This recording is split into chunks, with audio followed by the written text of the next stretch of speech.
السلام عليكم ورحمة الله وبركاته. ازيكم حبايبي؟ عاملين ايه؟ يا رب تكونوا جميعا بألف خير.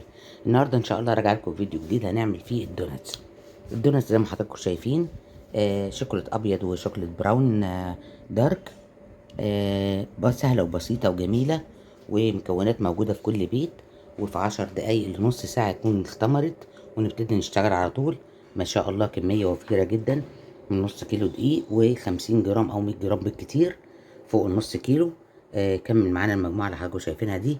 ما شاء الله حوالي 40 قطعة، 40 قطعة متوسطة. يعني القطعة يا جماعة زي ما حضراتكم شايفين كده متوسطة، مش عاملين قطعة كبيرة. برضو القطعة الكبيرة اللي هي قد دي، قد دي. ليه؟ دي ممكن تتحشي من جوه، احنا عاملينه مش محشي من جوه، يعني عاملينه سادة. ممكن نحشيه بس كريم، ممكن نحشيه كريم شانتيه، ممكن نحشيه آه اي حاجة تحبوها تحشوها من جوه. بس الحقيقة القطعة المتوسطة الافضل انها ما تحشيش، كفاية عليها الجرنش اللي من بره ده، لذيذ جدا وشكله جميل قوي وبسيط جدا، وما شاء الله طعم كمان خيال. كل ده من نص كيلو دقيق وحوالي 50 جرام. لمتابعة قناة منوعات وأكلات على اليوتيوب. أتمنى تشرفوني ويكون الطريقة سهلة وبسيطة وتعجبكم جدا، وكلكم تعملوها إن شاء الله. حاجات موفرة في البيت، لا استهلاك سكر ولا استهلاك في أي حاجة، كلها حاجات موجودة في البيت في منتهى البساطة. منوعات وأكلات، شكرا ليكم، وإلى اللقاء في فيديو قادم إن شاء الله.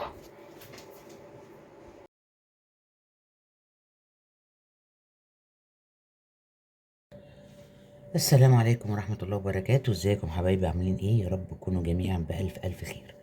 النهاردة ان شاء الله هنعمل مع بعض طريقة جديدة للدوناتس. ما بتاخدش وقت وسهلة وبسيطة ان شاء الله. وبينا نشوف المقادير بعد ما نصلي ونسلم على سيدنا محمد عليه افضل الصلاة والسلام. معايا بولة زي ما حضراتكم شايفين، ومعايا كيلو من الدقيق، ومعايا بيكنج باودر، ومعايا خميرة، ومعايا بيضتين، ومعايا نص واحدة زبادي، ومعايا لبن، ومعايا قطعة من الزبدة، وفانيليا طبعا، ومعلقة خل، ومعلقتين زيت. هي دي المقادير، هي دي كل المقادير، ولسه كمان معلقتين من السكر. يلا بينا نشوف هنبتدي ازاي، وهنعمل الدوناتس بطريقة سهلة ازاي. اول حاجة لازم دي يكون كويس جدا، كوثر دي من الدقايق الممتازة، صالح لجميع الاغراض. يعني لو ما عنديش دي خاصة بالحلويات هجيب اللي هو ينفع لجميع الاغراض.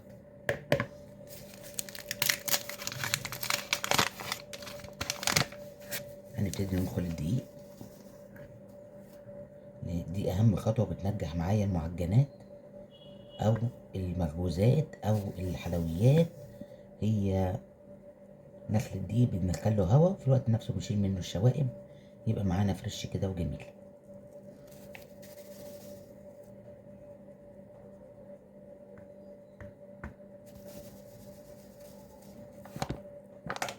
دول اللي احنا خدناهم حوالي نص كيلو كده، نص كيلو من الدقيق.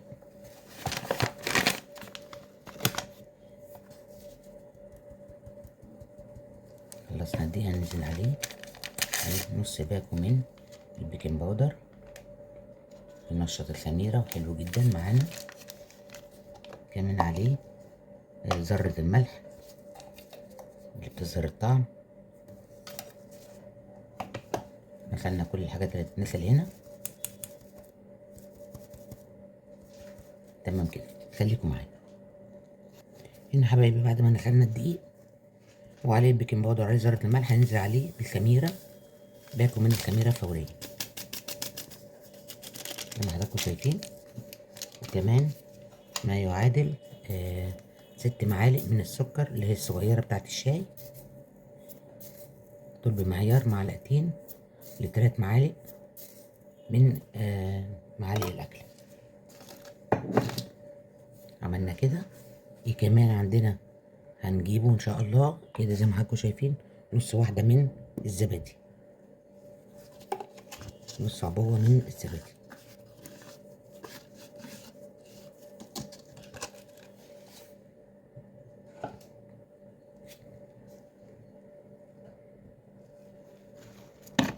عندنا كمان معلقتين، ما يعادل معلقتين من الزيت.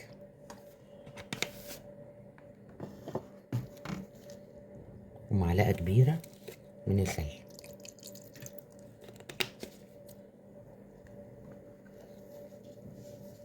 وحوالي 150 جرام من الزبدة.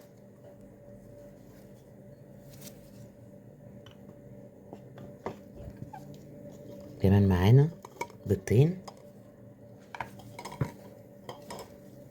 هنركن دي كده على جنب عشان نكسر البيض واحدة واحدة لحسن تكون حاجة بايظة ولا حاجة، نتفادى الخساير.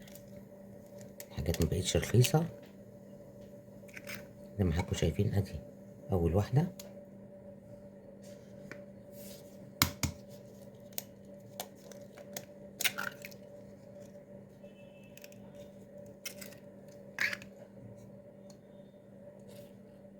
ودي تاني واحدة.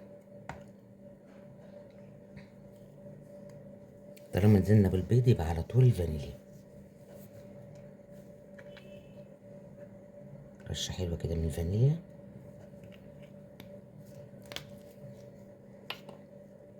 بس كده هنبتدي نعجن كل المقادير دي مع بعض. هعجنها وارجع لكم تاني، خليكم معايا. بعد ما فرقنا كل المقادير مع الدقيق زي ما حضراتكم شايفين كده، شربناه كويس، ننزل عليه باللبن. ولو في باكو لبن اللي هو البودر، طبعا مش نيده عشان احنا عاملين مقاطعة، ممكن نجيب السايب هيبقى ممتاز. هنبتدي نعجن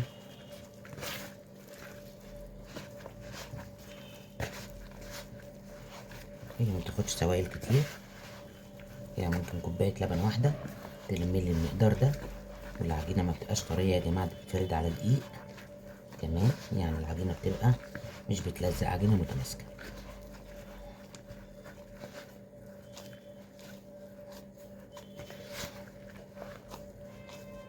بس محتاجة حبة لبن كمان.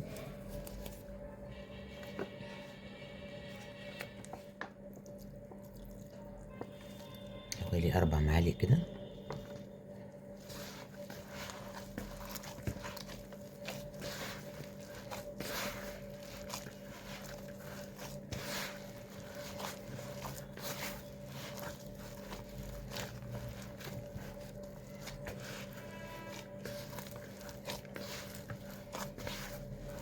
هلم العجينة وارجع لكم تاني، خليكم معايا.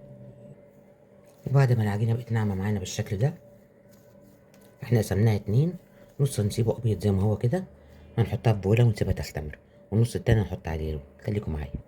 دهنا نقطة زيت في البولة وننزل فيها بالعجينة اللي هنسيبها تختمر، هنغطيها ونسيبها على جنب، وبعدين هنرجع نكمل نشوف هنلون التانية ازاي.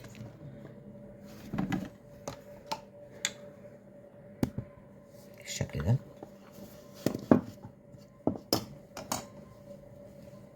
دي اول واحدة هتتغطى ونتركها على جنب لما تكمل الخمر بتاعها. عندنا لون طعام اصفر اللي هو الاصفر الجيلي ده، ممكن نحط احمر، ممكن نحط اخضر، ممكن نحط اي لون احنا عايزينه. نقطتين 3 كده.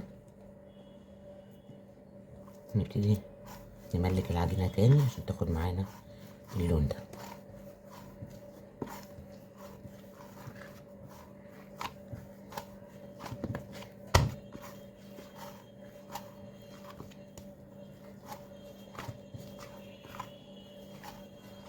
ممكن نقسم الجزء التاني كمان نصين، نعمل نص احمر نص اخضر زي ما احنا عاوزين.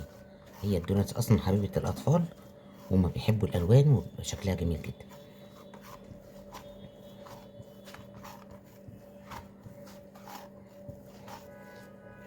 طبعا ده اصفر، لو حطينا عليه كمان سن احمر ادينا لون اورنج حلو جدا. هو طبعا الكاميرا مش مبينه اللون بس هو لونه بقى جميل. هنحطها في بوله وهنسيبها تخمر ونرجع لكم واحنا بنقطع. خليكم معايا. وهنا حبايبي بعد ما الدوناتس اختمر معانا زي ما احنا شايفين، كل اللي هنعمله هنرش حبة دقيق بالشكل ده،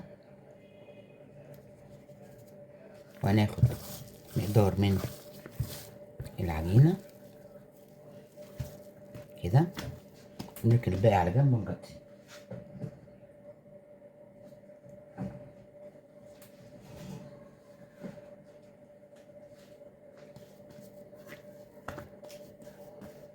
نفرد زي ما حضراتكم شايفين. ممكن نفرد بأي حاجة، بس هي الحقيقة العجينة ارتاحت لدرجة إن احنا مش عاوزين نضغط عليها بحاجة، وعايزين طبعا فيها سمك.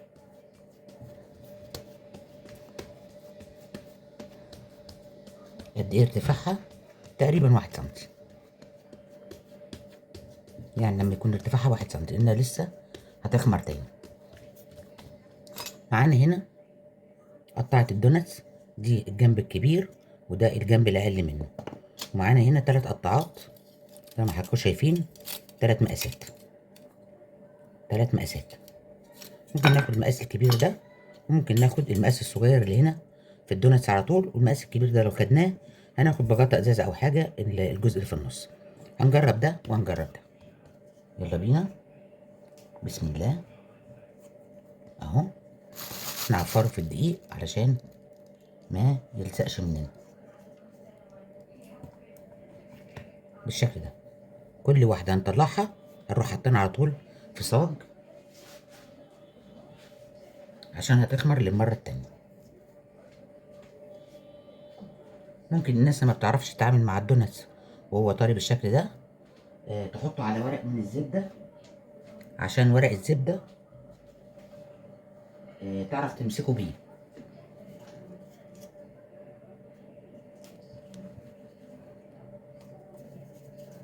اهو. طبعا احنا بنرصه هنخلي مسافة ما بينه وبين بعضه علشان الخمر.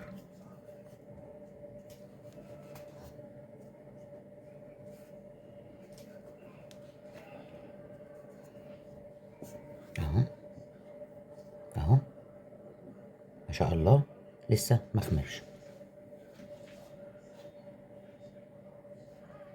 اخلص الكمية وارجع لكم تاني، خليكم معايا. وهنا يا حبايبي زي ما حضراتكم شايفين قطعنا الدوناتس مقاسات كبيرة طبعا ومقاسات صغيرة زي ما حضراتكم شايفين. رشيناها حطيناها على نشا. وهنا برضو بقية الكمية زي ما حضراتكم شايفين هنغطيهم ونسيبهم يخمروا، وبعدين هنرجع نشوف هنعمل فيهم ايه. خليكم معايا. كده يا حبايبي حطينا زيت غزير على النار كده. طبعا بعد ما الدوناتس خمر معانا ما شاء الله اتضاعف حجمه، حطينا على النار طاسة فيها زيت غزير، وبنحط واحدة من اللي هي بتطلع من قلب الدوناتس دي تيست كده، شوف الزيت سخن ولا لأ قبل ما ننزل بالدوناتس نفسه. مجرد ما تغير لونها كده يبقى تمام، نبتدي ننزل بالدوناتس زي ما حضراتكم شايفين بتنفخ ازاي. ممكن تقطع نفس الدوناتس تقطع زي الزلابية كده، هيبقى كور برضو مليانة هوا. اهو كده نقدر ننزل بالدوناتس بتاعنا بدون ادنى خوف. بسم الله. بسم الله. بسم الله. اللهم صل وسلم وبارك على سيدنا محمد.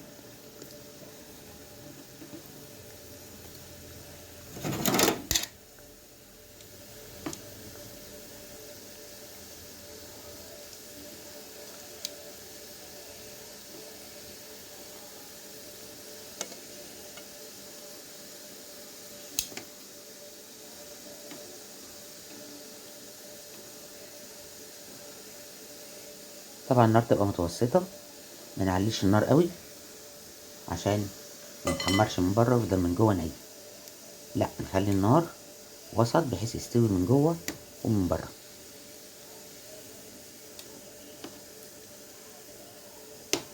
مش هنقلبه ونقرب ناحيته لغاية ما ياخد لون الاول وبعدين نبتدي نقلب.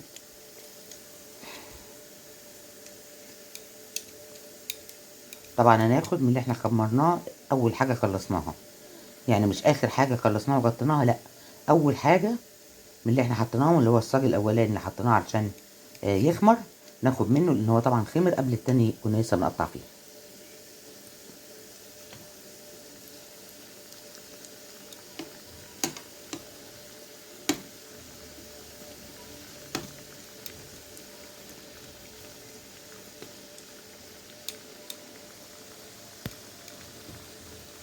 زي ما احنا شايفين كده ما شاء الله تبارك الله.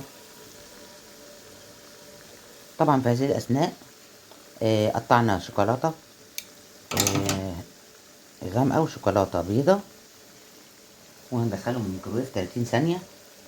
ادي شوكولاته بيضه هندخلها الميكروويف 30 ثانيه لغايه بس ايه ما تسيح. وادي قالب شوكولاته بني.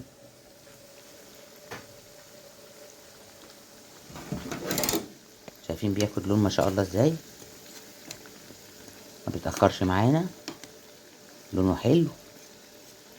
تنزل لتحت وبعدين تروح مليانه هوا وطالعه كده على السطح.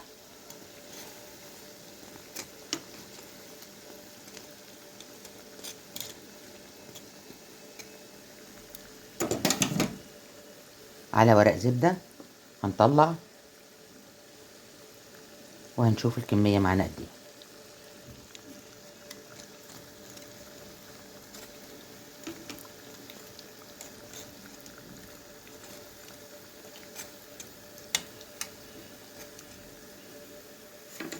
شايفين اللون الذهبي الجميل؟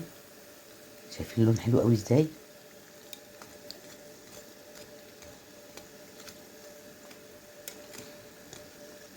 يلا هنطلع.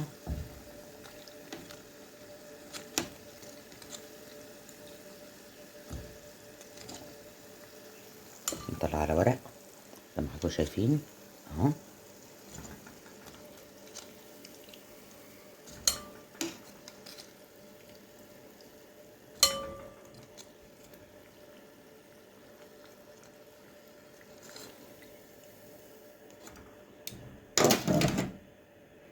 هننزل بقية الكمية تاني.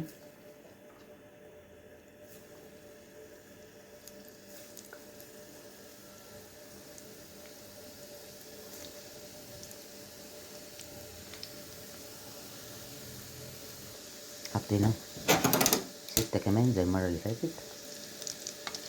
في مكان ياخد واحدة تاني نجيب واحدة بالشكل ده. يعني الطاسة ما شاء الله بتاخد 7. هخلص بقية الكمية وارجع لكم تاني، خليكم معايا. ده المقاس الكبير، عملنا المقاس الصغير كله، ده المقاس الكبير. كده نعتبر خلصنا الكمية. ارجع لكم تاني واحنا بنجرنش عشان نشوف هنفنش الدوناتس ازاي. خليكم معايا. ودي الكمية بعد ما خلصنا. قال لي ما شاء الله تبارك الله زي ما حضراتكم شايفين حوالي 38 قطعة. 38 قطعة من نص كيلو ونص كوباية يا جماعة، يعني نص كيلو وتقريبا 50 جرام. طلعوا لنا 38 قطعة من الدوناتس. لسه طبعا الجرنش، بس لازم ينجرنش وهو بارد، يعني ما نقدرش نشتغل عليه وهو سخن. فاحنا نستنى لما يبرد ونرجع مع بعض تاني. اللي وصل معايا في الفيديو لحد هنا اتمنى يدعمني بسبسكرايب واللايك والشير ويفعل الجرس عشان يوصلوا مني كل جديد من منوعات واكلات. اقول لكم شكرا ليكم، ونتقابل في فيديو جديد ان شاء الله، طبعا بعد ما خلصت لكم الجرنش وتشوفوه. خليكم معايا.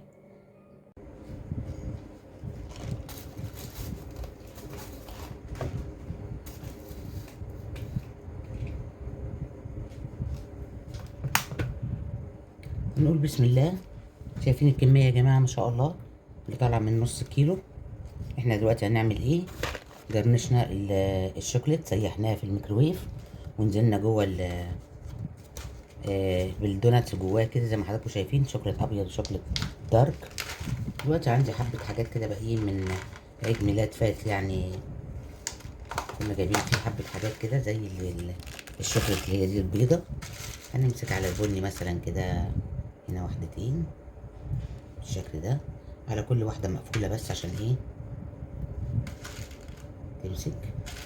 حضراتكم شايفين عن مقفولين اكتر عشان تقعد، لان طبعا المفتوحة هنعمل لها حاجة تانية. ادي المقفولين عندي اهو كده. حطينا على المقفول كام واحدة من الشوكولات الابيض. طيب ايه تاني عندنا هنا؟ هوريكم حالا، خليكم معايا. بصوا حبايبي، عندي هنا شوكولاته بيضه حطيتها في كيس صغير زي ما حضراتكم شايفين كده، حبه سايحين، وعندي هنا حبه زيهم بني. هناخد الحبه البني دول هنقص قصه صغيره خالص في كيس، وهنروح على على اللي احنا عاملينه بالابيض. نعمل كده خطوط كده رايحه جايه كده اهو.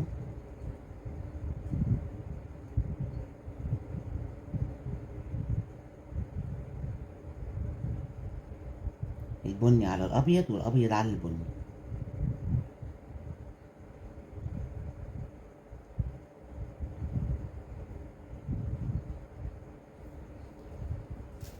اهو الكميه اللي حطيناها كفت الحمد لله. هقرب لكم الكاميرا تشوفوا المنظر لو بعيد هنشوفه. طيب هنا هناخد على المفتوح الابيض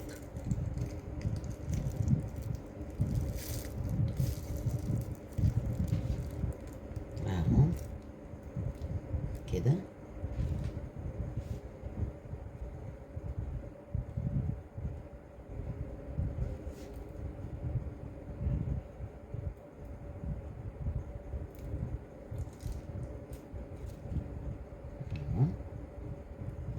بسرعة بسرعة بسرعة بسرعة قبل ما الشوكولاتة تخلص مننا وما نلحقش نكمل بقية المقدار.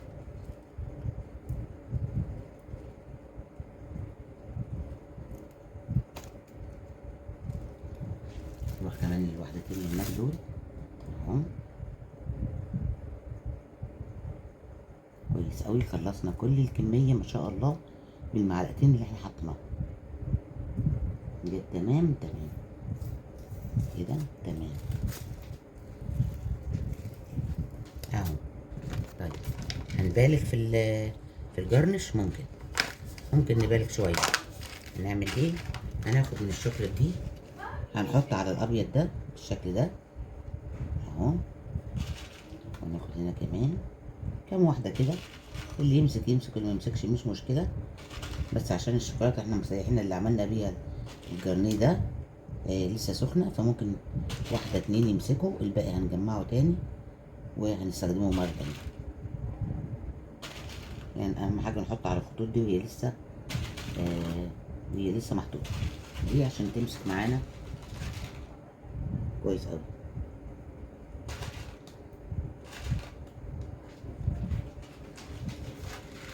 هنا كمان اللي نقدر اللي تمسك مش مشكلة، واللي ما تمسكش هنجمعه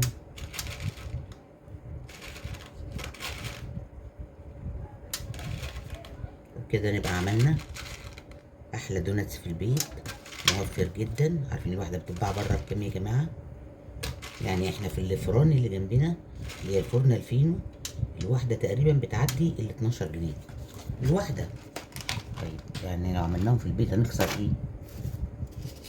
زي ما حضراتكم شايفين ما شاء الله، حبه من جوز الهند كده على الطرف، نديها طعم حنيه شرقي بتاعنا للناس اللي محبين جوز الهند. كده يبقى شكرا ليكم، واشوفكم في فيديو جديد ان شاء الله مع منوعات واكلات، ونشوف احلى الحاجات واحلى الاكلات. اتمنى تشرفوني في القناة. كل عام وانتم بألف خير. اتمنى الفيديو يكون عجبكم، وتكون الطريقة سهلة وبسيطة، والسلام عليكم ورحمة الله وبركاته. قبل ما نقفل تعالوا نشوف عن قرب. بسم الله ما شاء الله تبارك الله. ادي يا جماعة المجموعة كلها من نص كيلو، بسم الله ما شاء الله. طب هنا كمان ادي الابيض، ادي الابيض اهو بسم الله ما شاء الله، وادي كمان 7 بني هناك اهم، وادي الشوكولاتة البيضة والشوكولاتة الدارك الاتنين. الله اكبر، ده غير الطعم بقى. طبعا كان ممكن نحشيه من جوه بس كريم، او نحشيه كريم شانتيه اللي تحبوه، بس يعني كده اخف واحلى. لما نحب نعمله محشي نكبره عن كده شويه، يعني تكبر لغايه قد كده، قد واحده الدوناتس دي، لان دي كبيره. طب اللي جنبها دي لا، مش هنحشيه، هنسيبه كده من جوه مفرج وجميل. شكرا ليكم، واتمنى الفيديو يعجبكم ان شاء الله. السلام عليكم ورحمه الله وبركاته.